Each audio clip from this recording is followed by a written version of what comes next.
y'all, welcome back to my YouTube channel. I'm here today with my guitar player, John Newman, and we're going to eat some Taco Bell and answer some of your questions that I had from Facebook and Instagram. Let's go. Some laws were meant to break, yeah. You can call me misdemeanor. You can call me misdemeanor. All right, so first question.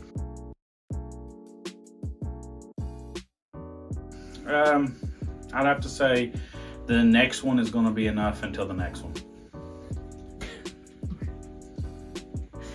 Really? For sure. Yeah. It seems like you have an addiction. What? But I'm working through it,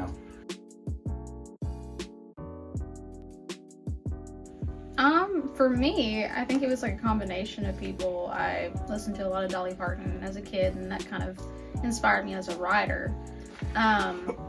But as a performer, I really loved Janis Joplin as a child too, and and as an adult now. But I just really kind of loved her stage presence, and I wanted to be that kind of person. That makes sense. Yeah. Yeah. Like I just really wanted to be that kind of artist. But when it came to the writing part, it was obviously Dolly, because she just holds that to me. Yeah, because who's better at writing than Dolly? There's not a whole lot up there by herself on that mountain. Yeah, I think it really, especially just being one style. person. Yeah, it depends on who you are, but for me, I just love just the way she's very open. With everything she writes. And everything's got a story to it. Yeah. Now, almost everything's got something to do with her life, her struggle, what she's going through, or what she's seeing. Yeah. I love that. Yeah. Is going to be Slash, Warren Haynes, Clapton, and Page. That's it. It was those guys. Of course, there's others, but it was those guys that I was just like, I've got to learn lick for lick. What are they thinking when they do this? Like, I dove really headstrong into those guys. And really, it took me on a journey to where I was like, oh, I really like Eric Clapton.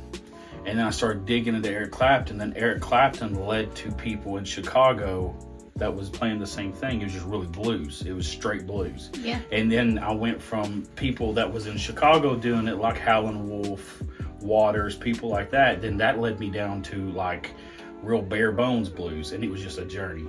I love that stuff.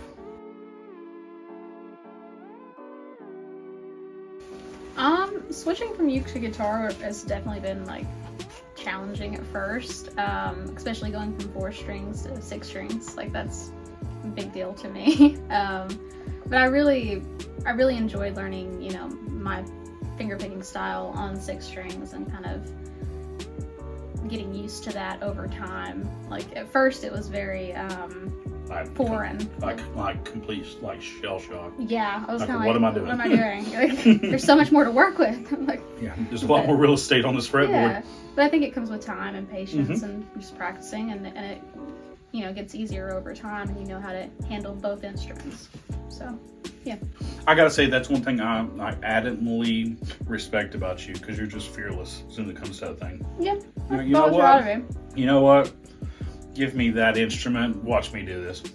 I'm gonna get in there and watch me go. I can usually figure out. I love that stuff. The basics pretty fast. I can get there. But yeah, with guitar, I noticed that for me it was a big difference. My finger picking style the most. Like considering that was something I did, in a lot of my songs, and I still do. So I kind of had to translate that over. So yeah.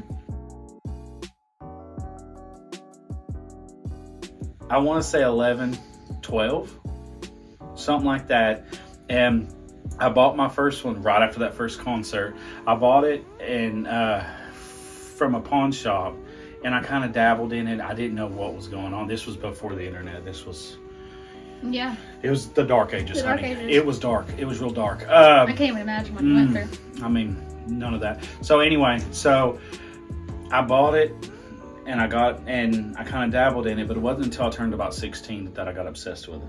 I got literally 3 lessons in, and the guy said, well, that's all I can teach you. And that was the only guy around me that did any kind of lessons. So I took lessons 3 times for a month and a half. and that was it. Oh. First memory. Wee baby. A wee baby. Yeah, it kind of goes back to me being a wee baby. I guess I was one, and I was harmonizing with my grandmothers and mostly a lot of that at the time. And then I kind of got into ukulele around 7 years old and started taking lessons locally, and I really enjoyed that, and I continued that for a while, and then I had the viral video hit and I was on the road. So everything kind of changed for me after that, and I didn't really have as much time. But yeah, that's kind of how I started out. Damn, that's a good question. That's a very good question. So if I messed up, I didn't do it loud. Hey! About 2 years ago, I was looking for a new lead player of some kind. I didn't really know who I wanted yet, or who I wanted to look into, but I started working with Cherish at that time, and she said, hey, my husband plays guitar, would you want him to maybe audition and come in and play for you? I know a guy. Like Bones says. Bones, he says all the time, he's like, oh, Hun, John, I love that he showed up, Hun. He's so great. And everybody, when he first arrived and started working with us, they just loved him. But more than that, just more than personality, it was the fact that he was striving to get better 24/7. Like, it seemed that every time that he came in to play with us, it was, hey, I learned this from this album, or hey, I was, playing around with this, and I learned this lick that your mandolin player played at this point, and it was always just striving to fit within our band and continue to get better with what we're doing. And that's one of the main reasons for me, because no matter what we do, no matter what style we play, like, he fits. I was trying not to cry. Don't cry. No, I mean back then. Don't cry. No, Why? because he's just striving to get better. I was like, I'm just hanging on by my fingertips. I was like, I'm just trying to keep up. Let's go. No. What's this in? D? All right. Just shoot. No, you were doing fantastic throughout it all, and whatever curveball we sent your way, you always seemed to kind of rise to the occasion. So yeah, I never really had a doubt in my mind, because you just have this want to get better all the time. That's what I love about you. You're such a good liar. I'm really not. I'm a terrible liar.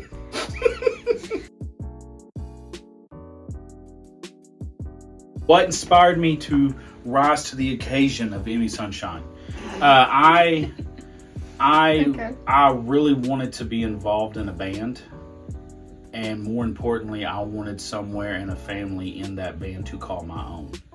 And it was like the perfect wrapped up small little Hershey kiss that I found, because the style was there that I blend right in. The family was there, and it just felt like home. And it's, and it's a home that we can play chords and scales and have fun with. Do all the crazy stuff on stage, but still, as soon as you go home, you get a home cooked meal from Bones. So it's great. Hey. I am definitely a fan of Tyler Childers. I've loved his music for a really long time now, so yeah. I am absolutely a big fan of Tyler Childers. I really love his older stuff. Yeah. His older stuff was, I'm not saying his new stuff's bad, but his older stuff was just great.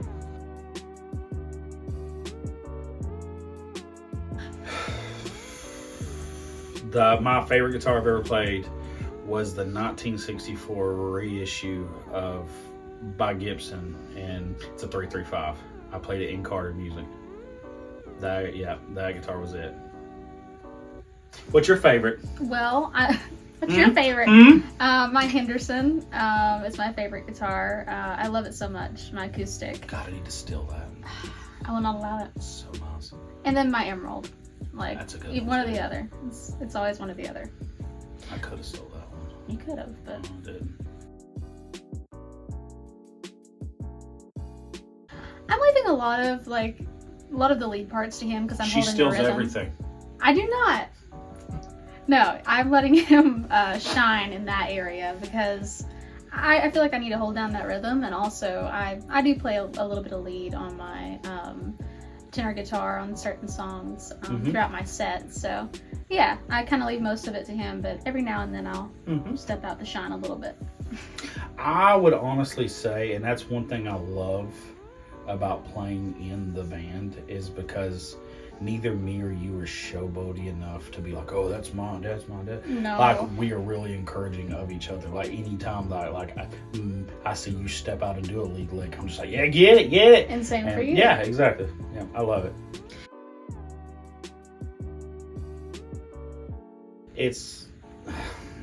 That's a hard one.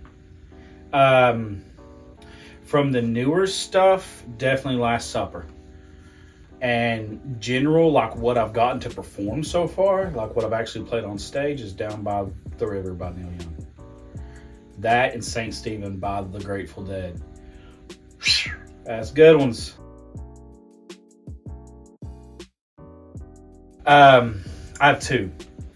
Once again, I'm adding. I have two. Number one is to play what used to be Thompson Bowling, but now is Food City Center. Just playing back home where I seen those first shows would mean the world. Like I would be hard not to cry during that show. Like, do not pan the camera on me. Like, wear sunglasses, John. You know, so people don't like, why's your guitar player crying? So, you know, they're not saying that crap. But no, number two is Red Rock. Oh, that's my number one. I want to play. Yeah, I would love to play Red Rock, especially that's so cool, at night. actually. But it's got to be a night show. Oh my! Like where it's like all lit up. I seen one where there was like a thundercloud, like way off, so you seen the stage, but there was like lightning far off. That would be so cool. I'm telling you. I can hula hoop. It's very useless. That's not useless. It's very useless. A lot of people can't hula hoop. Yeah, but it's not something that like is needed. A uke solo while hula hooping would probably be pretty cool.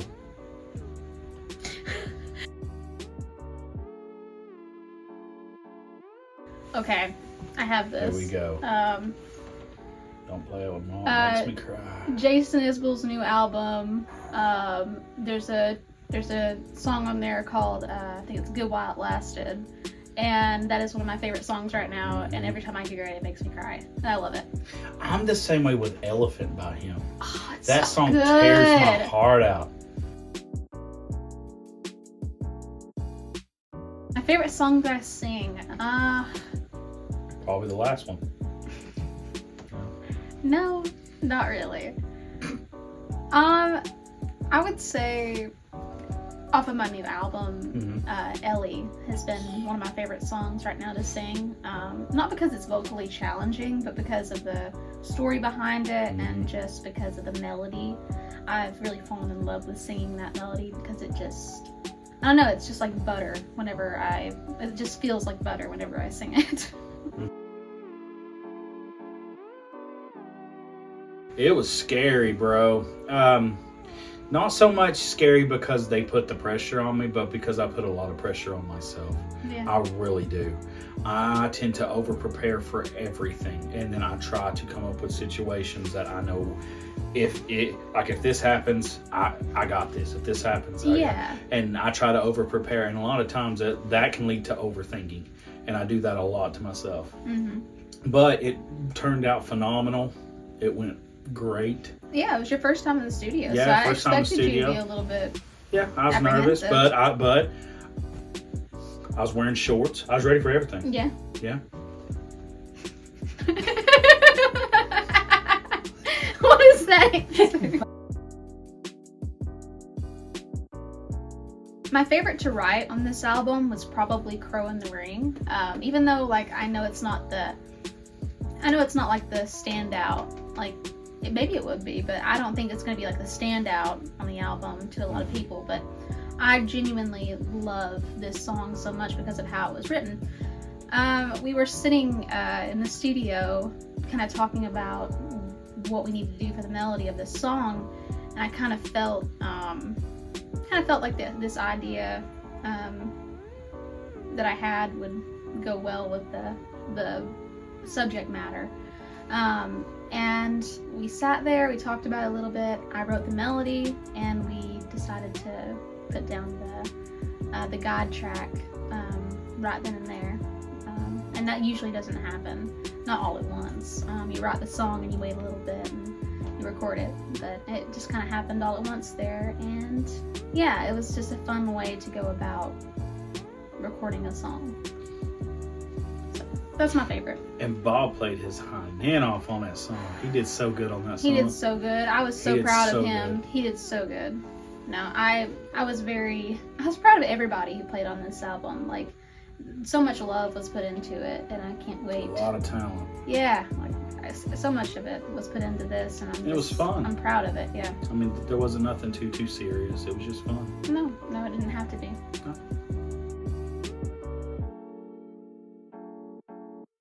Okay, so my other two bandmates, my dad and studio engineer Randall Hamilton, also known as Big Diddy. He's been playing with me ever since I started playing music, and he's been my bass player from the beginning, and I'm just so...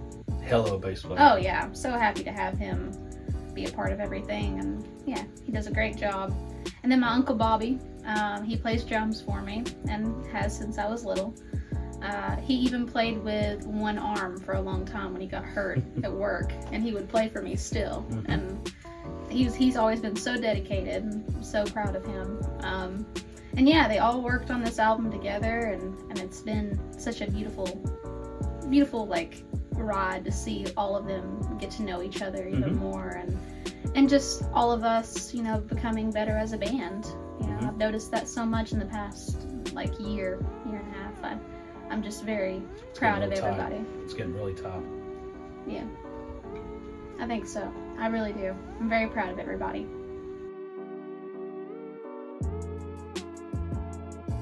She's probably one of the best band leaders that you could ask for. Is that the right term, band leader? Boss, is that the right term to describe you? Band leader, yeah. Singer, front man, front woman? Yeah. Yeah, she's probably one of the best examples of how, I hate to say this about her because I know she's going to roll her eyes, how a star should treat the band that backs her. Her main focus isn't just her star power, it's to the band. Yeah. And you couldn't ask for anything better than that. She's always asking us our opinions. What do we think about this? What are we doing about that? Like, if there's any problems, she's always the first to say, okay, boys, can we do something about this? Can we work this? Can we do that? What are we thinking? Yeah. Set lists, all of it. You couldn't ask for anything better. No, I really do try to make sure that everybody's opinions are heard. And I need them. I mean, even if they're stupid. Honestly, I haven't got too many like stupid opinions. I can say that very confidently.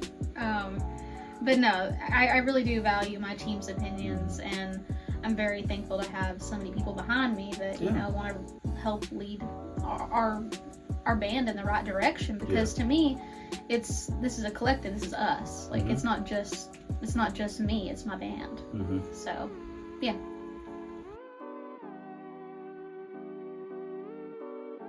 I find that comparison to have truth behind it because I do a lot of things very similar to that that writing style, that co-writing style.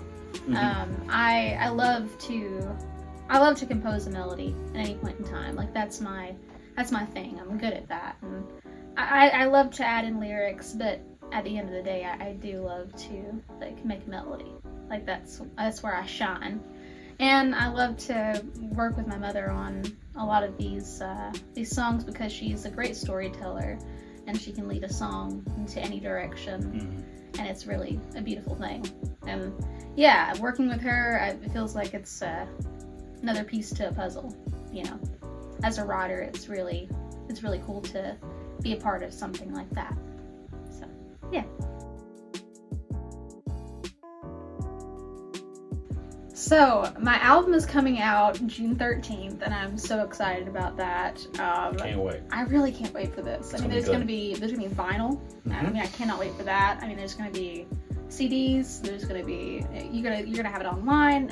It's gonna be on Spotify, wherever you stream music. But I am just so excited for that to come out because we have a release date set, but we also have a show set too that I'm not allowed to talk about yet. But I'm so excited to play in Knoxville. Like, that's gonna be so cool to get to play where I started out and where, you know, WDBX kind of gave me a chance and, you know, kind of built me up when I first started out playing music. So yeah, I'm really excited for that, and I can't wait for everybody to get to hear this album that means so much to me. And yeah, I'm very excited too because I had Fish Fisher Productions produce this for me, and he did a fabulous job. I'm so proud of him, and yeah, like, he really made this album the most me that I've ever really kind of heard on a recording. So yeah, I'm very He's proud such a nice guy too. He is. I like Fish. Yeah, and he really gets the vision that I'm going for. Yeah. And yeah, I feel like we kind of told a whole life story within, you know, I guess an hour worth of music. So Out of all the fishes, he's probably my favorite. he is my favorite fish. Outro. Hit him one time. Thank you guys so much for watching. If you want more content like this, please subscribe and hit that like button, and we'll see you next time. Bye. Bye. You did so good. I'm so good. Oh my god.